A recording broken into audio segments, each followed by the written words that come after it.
Hello বন্ধুরা, আমার চ্যানেলে তোমাদের সবাইকে অনেক অনেক অভিনন্দন আর ভালোবাসা নিয়ে শুরু করছি আজকের ভিডিওটা। তা আমার হাসি পাচ্ছে কেন বলো তো, আমার মেয়ে আমাকে বলছে তুমি কলতলা দিয়ে কলতলায় বাসন মাজতে মাজতে আমি তো এতক্ষণ ধরেই করছি, করতে করতে এখন 11টা 15 বেজে গেছে। সব বাসন বার করে নিলাম, বাসনগুলো আগে মাজবো আর গ্যাসে গরম জল বসিয়ে এসেছি। মেয়েদেরকে স্নান করাবো, দুই মেয়েরই, আর ঘর দু তারপরে গুছাবো। আগে বাসনগুলো মেজে নিই, বুঝেছো? তো যাই হোক, বাসন অনেক হয়ে গেছে, এইদিকেও আছে এদিকেও আছে, সব বাসন মেজে নিই।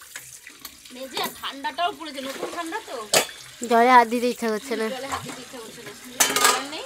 আর মেয়ে আমাকে বলছে নাইটি পরে কলতলায় বাসন মানে সেরাও ব্লগ করবে। আরে যা করবো সেটাই তো করবো বলো।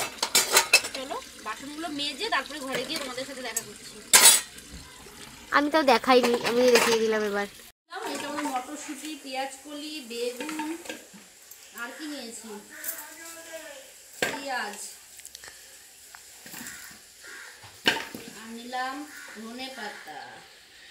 ধনে পাতাটা এখানেই রাখি। টমেটো গুচ্ছে, আমলকি আর আমরা। বাজারটা গুছিয়ে দিয়ে আসি, গামলাটা দিয়ে আসি। আমি দিকে ভাত বসিয়ে দিয়েছি আর গামলাটা দিয়ে দিই। আবার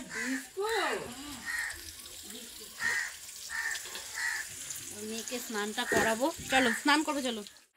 দেখো স্নান টান করা হয়ে গেছে, সব কাজকর্ম সেরে নিয়েছি, ঘর দোরও গুছিয়ে নিয়েছি, সব কিছু বাসি সেরে স্নান করে। আর দেখো বাবাও চলে এসেছে, যেহেতু 2টো বেজে গেছে সব সারতে সারতে। আমি এখানে ডাল দিয়ে দিচ্ছি, ডাল ভাত, আর এটা হচ্ছে মটর ডালের বড়া। আর ভোলা মাছটা কালকে একটু গরম করছি, তাই এখানেই দেবো, যেহেতু তাড়াতাড়ি খেয়ে যাবে এক্ষুনি, তাই বাটিতে আর আজকে দিলাম না। মাছটাও পাশে দিয়ে দেবো, দিয়ে বাবাকে খেতে দিয়ে দেবো। খেতে দিয়ে তারপর আমরা খাওয়ার সময় দেখা করছি, এখন বাবাকে দিয়ে নিই, তাড়াহুড়ো আছে তো। তো বাবা খেয়ে দোকানে বেরিয়ে গেছে, আর এখন আমি বসেছি আর ছোট্টু বসেছি। আমরা রোদের কাছে বসেছি খেতে, আর বড় মেয়ে নিচে খাচ্ছে। আমি রোদে বসবো বলে রোদের দিকে পিঠ দিয়ে শীতকালের অপেক্ষায় থাকি, ভাতে যাতে রোদটা না পড়ে, কিন্তু পিঠে রোদটা থাকবে আর ভাতটা খাবো। এরপরে ছাদে যাবো, আর একটু ঠান্ডা পড়লে ছাদে গিয়ে বসে খাবো। আর এখানে নিয়েছি ডাল, পালং শাক, বড়া, মাছ। আর ছোটু আমি মাখা করেছি, সেটা আগে নিয়ে নিয়েছি, আমি তো খেয়ে নিয়েছি, আরও আগে নিয়ে নিয়েছি। ওকে নিয়ে রেখেছে, কোনো ভাত দিয়ে লাগিয়ে খাবে, একটু ভাত খাবে আর ওটা খাবে।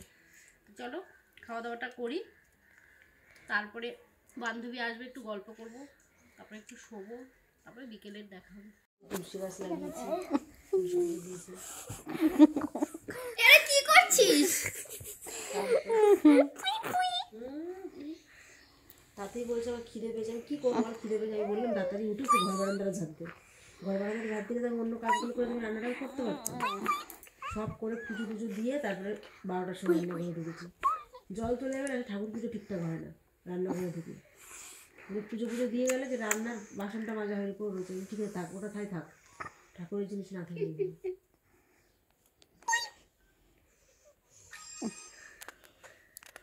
যেদিন চাইবো সেদিনই যেতে পারবো। তোদের নিয়ে যাও না। ইয়ার কি নামে সিরিয়াস বলো, কি হয়েছে? না আবার জিজ্ঞাসা করবে কে মাসি। ছোট মেয়েটার খেলা শেষ হচ্ছে না, ও কিছুতেই ওকে আমি ঘুম পাড়াতে পারছি না। দেখো কত ঢং করছে। আর ওর দিদি ফোনে গান শুনছে, আর বান্ধবীর বোনের সাথে ফোনে কথা বলছে। তাও বান্ধবী চলে যাবে এক্ষুনি, তারপরে আমি শোবো, তারপরে বিকেলে দেখা হবে। বড় মেয়ে পড়াতে চলে গেছে, আর আমি আজকে সন্ধ্যে পুজো দিন, আমি কাল দিয়ে পুজো দেবো। আমি একটু বেরোবো, ওকে পড়াতে আসবে, ওকে চুল বেঁধে দিচ্ছি। আর বড় মেয়ে পড়াতে গেছে, ওকে একটু চুল বেঁধে দিই, কিছু খাওয়াবো।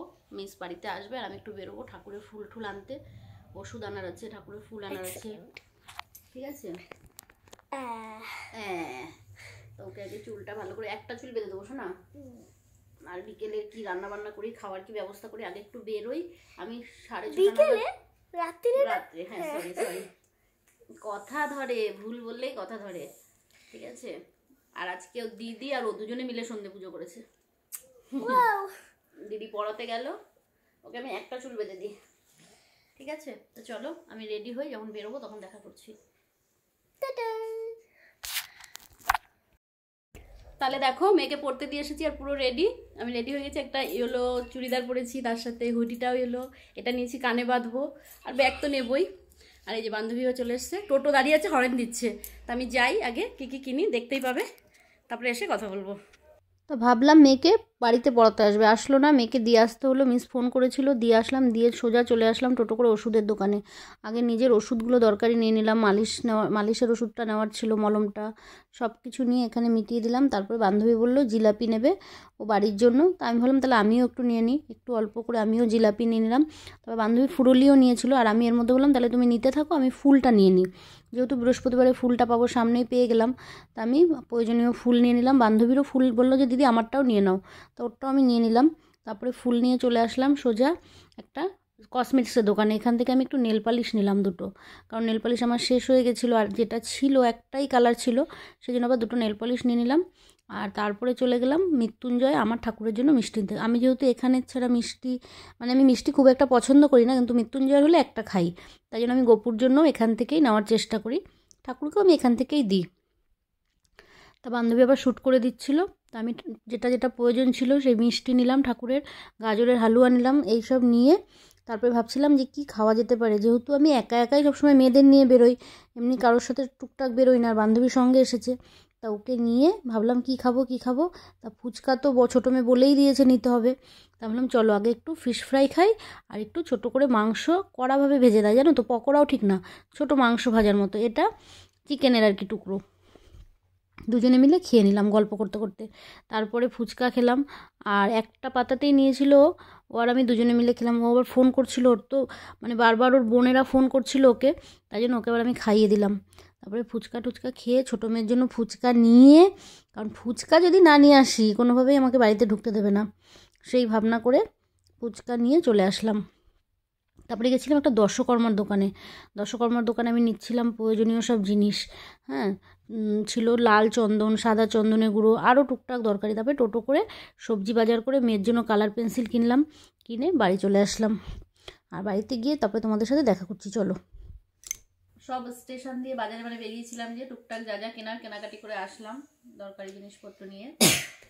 এবারে ঘটনা হচ্ছে গিয়ে রাতের খাবার আমি নিয়ে এসেছিলাম, মৃত্যুঞ্জয় গেছিলাম যেহেতু, ঠাকুরের জন্য এনেছি, আমাদের জন্য এনেছি, ঠাকুরেরও মিষ্টি বোঁদে এসব এনেছি, আর আমাদের জন্য এনেছিলাম জিলাপি, এটা গাজরের হালুয়া। আবার মেয়ে পড়া থেকে আসার সময় নিয়ে এসেছে তরকা আর পরোটা। সবার খাওয়া হয়ে গেছে, ওর বাবা খেয়ে শুয়ে পড়েছে, ছোটো মেয়ে খেয়ে নিয়েছে আগেই, আমি কাজ করছিলাম, কালকে বৃহস্পতিবার যেহেতু। বড় মেয়েও খাওয়া হয়ে গেছে, কিন্তু এখান থেকে গাজরের হালুয়া বড় মেয়ে একটু খাবে, ছোটো মেয়ে একটু খাবে, মানে ওরা খেয়েছে, এবার আমার জন্য যেটা রেখেছে সেখান থেকে একটু খাবে, ওই জন্য বসে আছে, ঠিক আছে। আমার রাত্রে যে মেয়ে যেই শুনেছে না, পড়া থেকে পড়তে গেছে, আমার ফোন করেছিল, যেই শুনেছে আমি বেরিয়েছি ওষুধ আনতে, সব কিছু আনতে, তখন মানে ও বুঝেই আবার খাবারটা নিয়ে এসেছে, যে তাহলে আর মাকে রান্না করতে হবে না, ব্যাপার। তা যাই হোক, রাত্রে খাবার দাবার খেয়ে নিই, তারপরে একটা ওষুধ আছে, ওষুধটা খাবো, খেয়ে ঘুমাবো, কালকে স্কুল আছে, গরমের কলেজ আছে, আবার বৃহস্পতিবারে পুজো আছে।